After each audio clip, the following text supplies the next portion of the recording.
Oh, hello, you sentient nerds. That's right, we're doing part 2 from that problem with the tank, okay? So previously, Sanctioneering. recall that we have this tank problem, okay? If you haven't seen it yet, link is in the description. But basically, here's the problem.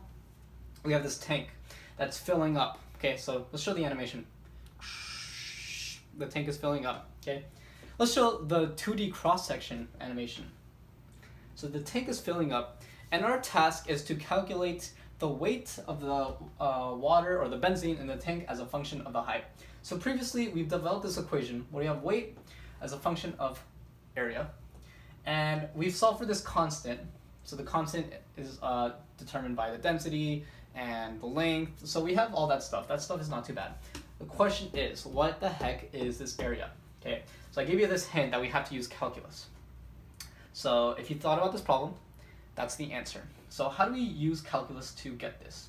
There's a couple of different ways. We can actually use some trigonometry, some geometry, even some algebra, but honestly, in my opinion, I think the calculus is the most straightforward way. So we need to solve for area as a function of height. The reason we need it as a function of height is because it's constantly changing. So what I mean by that is that initially there's no benzene in the tank, and it's gonna rise, and then there's some H right here, okay? But if we keep rising and rising, it's going to fill up the tank. And we can't just use pi r squared because that assumes that the entire tank is full. So let's develop a function, all right? To get a function, we need a differential. So the differential is for area, and we know that dA is going to be dx dy.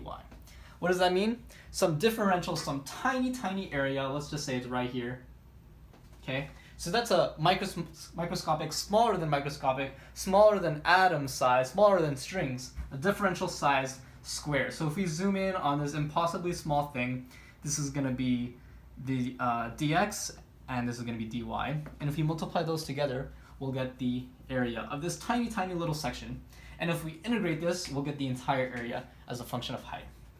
Okay. The problem is, well, it's not really a problem. This means that there's two differentials, so we're going to have to use some multivariable calculus.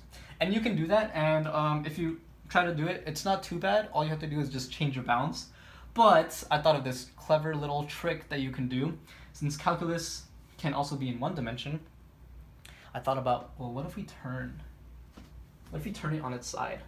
Because after all, an integral is sweeping not from top to bottom, but from left to right. So what if we integrate from left to right? So what would that look like? See if we can imagine that. So let's try to put the image right there. See how it's sweeping from left to right? Well, in my opinion, that's a little bit easier to work with. So I'm going to redraw it right here.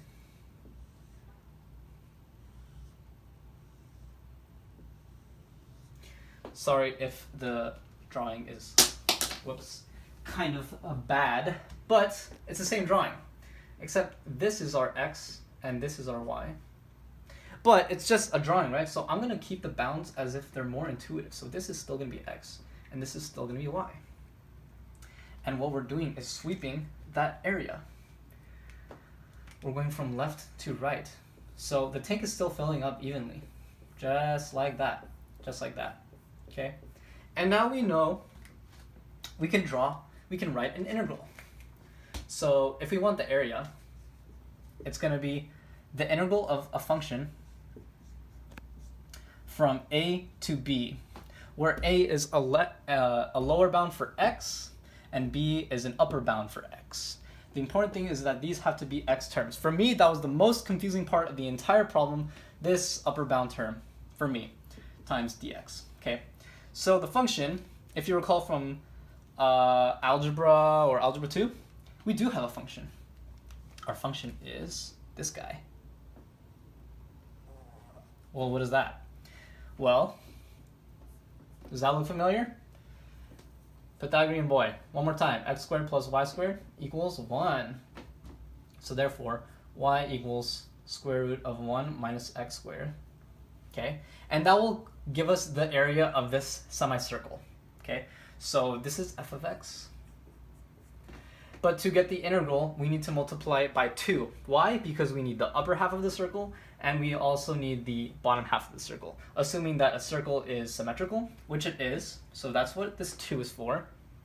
Okay, and the lower bound, I bet you can imagine this is right here, and the upper bound, so let's talk about the lower bound first. So the lower bound is A, and we know that the radius, if the diameter is 2, so let me write that down, the diameter is 2, then the radius is 1, so the lower bound is going to be -1. So in other words, this is 1, this is 1, so this is going to be -1. Okay, does it make sense? I'm kind of erasing things here a little bit. Sorry about that. Okay, so that's the lower bound. The question is, what is the upper bound? Again, you might be tempted to think that this is 1. That is only the case if the circle is full, which, by the way, if you plug that in, you'll derive the equation of a circle, pi r squared. But b is a function of h, okay? So that means b is going to be changing. If you can imagine that this is sweeping, we're going to have new bounds, okay? So this is getting a little bit messy, so I do apologize. But notice that this entire thing, is it okay if I erase the Pythagorean boy? Papa Pythagoras? So if this is h, and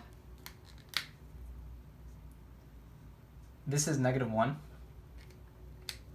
well, what is this? Should have done it from here. This is -1. Well, what is this? This is going to be your x upper bound. So this is actually your b. So we're trying to solve for this b. Does that make sense?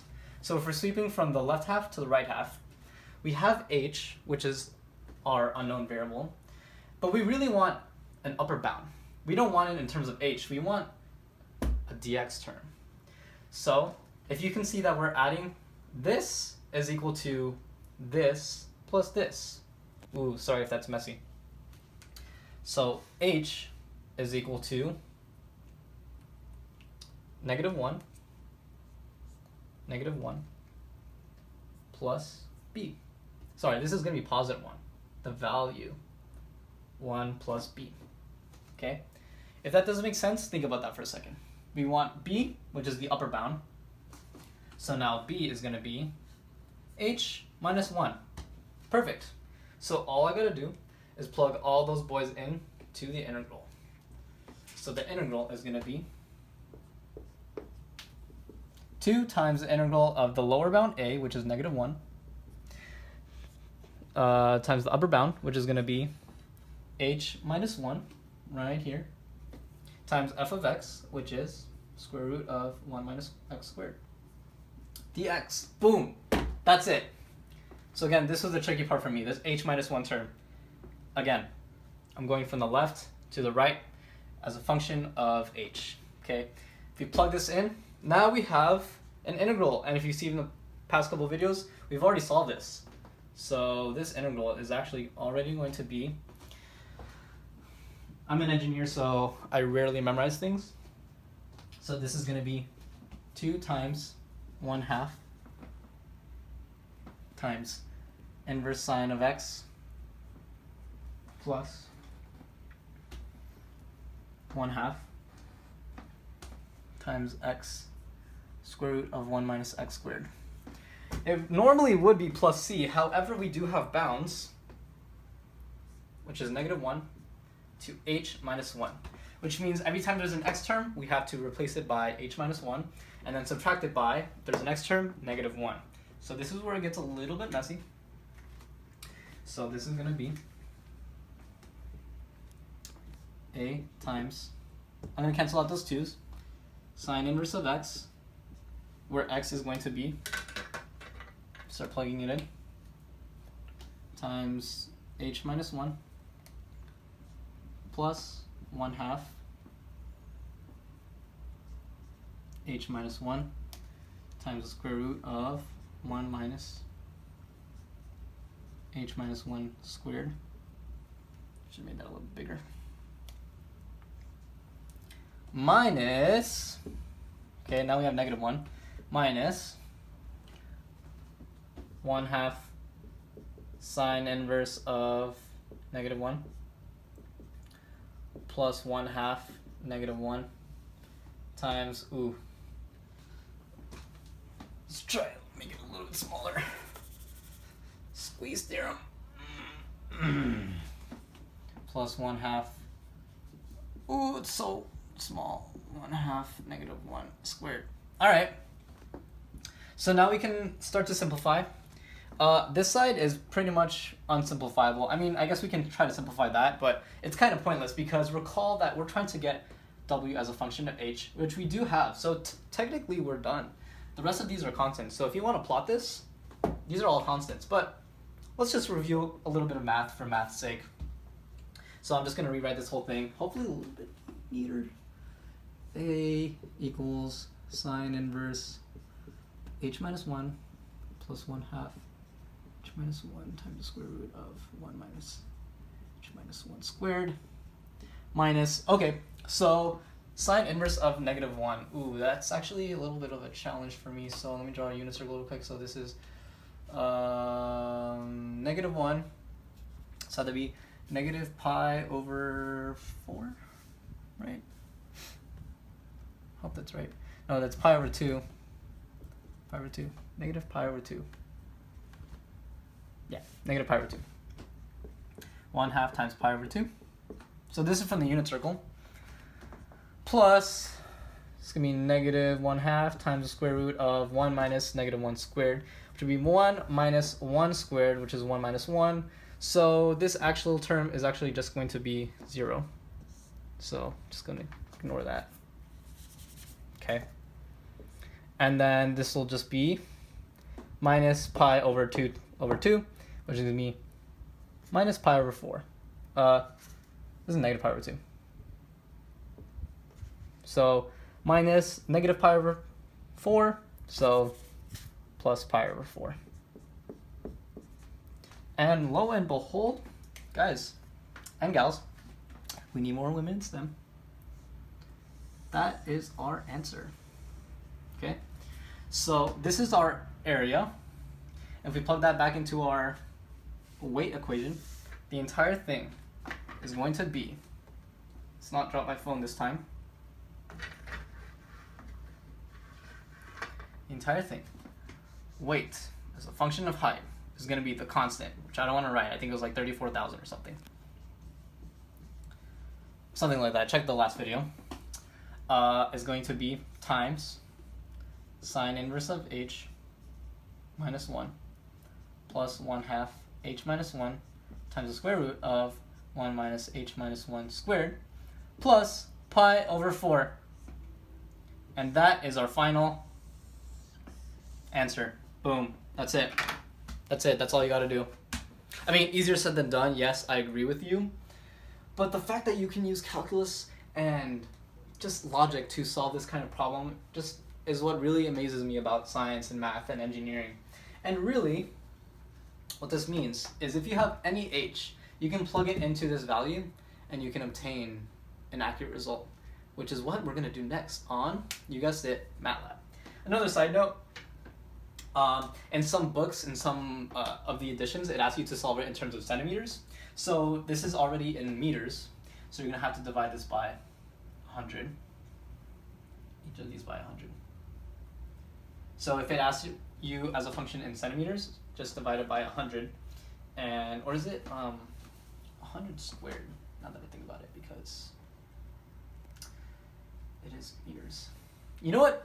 To be honest, I'm not sure if you divide by 100 or 100 squared, because this is in kilograms per second squared, so this has to be a meter squared.